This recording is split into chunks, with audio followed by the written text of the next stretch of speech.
Police को भी छाड़िलेनी लुटेरा। भद्रक पुलिस जड़े महिला इन्स्पेक्टर बेकरू सोना चेन लुट कर नहीं लुटेरा, किंतु समानकर बेला खराब पड़गला। जड़े लुटेरा को स्थानीय लोक मैंने काबू करी बहे छेचिछंती।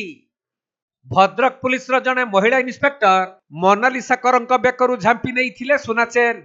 से कचेरी बजार निकटरे परिबा किणुथुवा बेले दुई जन लुटेरा तांको बेकरू सोना चेन झांपी नहीं खसी पळाइबा उद्यम करुथुवा समय रे स्थानीय लोक माने जणे लुटेरा को काबू करी निर्धूम छेचिबा परे पुलिस रो जिम्मा देइथिले। एही खबर पाई पूर्वरु सोना चेन लुट रो शिकार होइथिबा अन्य जने महिला थाना रे आसी पहुंचीथिले। आउ धरा पड़िथिबा लुटेरा ओ तार बाइक को देखिबा परे सही लुटेरा ही तांको बेकरू सोना चेन लुटिथिबा से कहिसंती।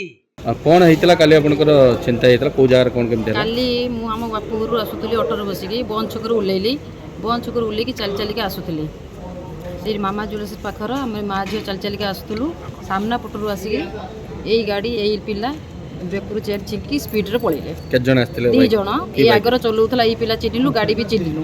आज खबर पाइलु संजले पुलिस मैडम को चेन ए पिला ए लोक टाणीची ए गाड़ी काली आसी थाना रे एतला देथिलु। आज जेमिति खबर पाइलु आसिलु ए पिला आपनकर केते भरी सोना थिला? दी भरी थिला। आज्ञा तो पुलिस गतकाल देकी जाइथिलु सीसीटीवी कैमरा देखि बोली चेक इन करि। तो आज चिन्हिला आपण ए पिला? आज्ञा आज धरा पइला बोली सुनि के पुनि चिन्हिलु पिला ई गाड़ी ई। आपण सोना पाइले नि चेन? नाही काली पळैले नै कि स्पीड रे पूरा। आज पुलिस मैडम नेला काली आउ कार नबो। तबे दिनकु दिन विभिन्न स्थान रे महिलांक बेकरू सोना चेन लुट घटना बढ़िबारे लागिछि। तेणु एही घटना रे धरा पड़िथिबा लुटेरा को पचरा उचरा करिबा सह तदंत आरंभ करिछि। सेपटे आगामी दिन रे महिलांक सुरक्षा पाई सहर रे पुलिस पेट्रोलिंग को कड़ाकड़ी करा जिवो बोली अतिरिक्त एसपी सूचना दैछंती। देखो जोटा कहते सेटा मोर पुलिस विषय नुहे बर्तमान से लोक धरा पड़छन जो माने जो गैंगटा से माने खास कर ईरानी गैंग जो माने अछंती काउंटर मेंबर ता ना बे डिस्क्लोज उठे करूनी कारण से केस रो इन्वेस्टिगेशन ऑन अछि। एना बाकी हमको रिकवरी करिया अछि। हमर टीम वर्तमान रिकवर मूड रे अछि। जो जो प्रॉपर्टी जाइछि बाकी वाला जो गैंगटा ईरानी गैंग थान से माने मोडस ऑपरेंडी गेला से माने आसी गोटे संग संगे सीरीज ऑफ क्राइम करी जोटा विगत 2 वर्ष तळे मध्ये जोटा हेतिला ताको मध्ये धरा होइतला चेन मध्ये रिकवरी हेतिला से बाबद रे एबे मध्ये से लोक धरा पड़िचंती तांकू इंटरोगेशन कला परे से जो रखिचंती सेठी रिकवर करबा हम टीम मध्ये प्रोसीड करिचंती।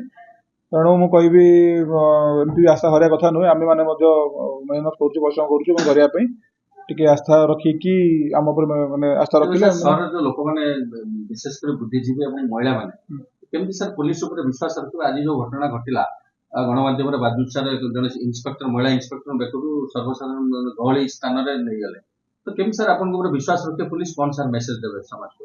देखो विश्वास हमर तो 24/7 हमर एफर्ट्स जारी अछि। क्राइम को 100% प्रिवेंट न कले भी हमर मोटो होची 100% प्रिवेंट करवाटा आउ ता पई हमें प्रतिदिन मेहनत मध्ये करूछु एवं डिटेक्शन मध्ये करूछु। बाकी रहला टिके धैर्य रखिकी हमकु टिके कोऑपरेशन कले हम मनोबल मध्ये बुद्धि पाइबो आमे माने मध्ये 100% डिटेक्शन करिया को मध्ये दृढ़ परिकर। सर टाउन पुलिस काई सर पेट्रोलिंग कड़ाकड़ी करूनी एवं विशेष कर तो कचेरी नुआ बाजार चरंपा जनगहलीपूर्ण अंचल काई सर पेट्रोलिंग करिवार हम देखते हो? देखो हम कही रखे यही सब जिन आम माने सीनियर अफिसर गुरुत्व सहित नहीं एवं पेट्रोलिंग को केमती अभिनव उपाय कौ हिसाब से कौनटा टेक्निकाली कौन इम्प्रूव कले आहरी क्राइम को अटके हम ता विचाराधीन अच्छे। जल्दी आम पेट्रोलिंग व्यवस्था को कड़ाकड़ी करूँ जमती कि यही सब प्रॉपर्टी ऑफेंस को दूरीभूत कर।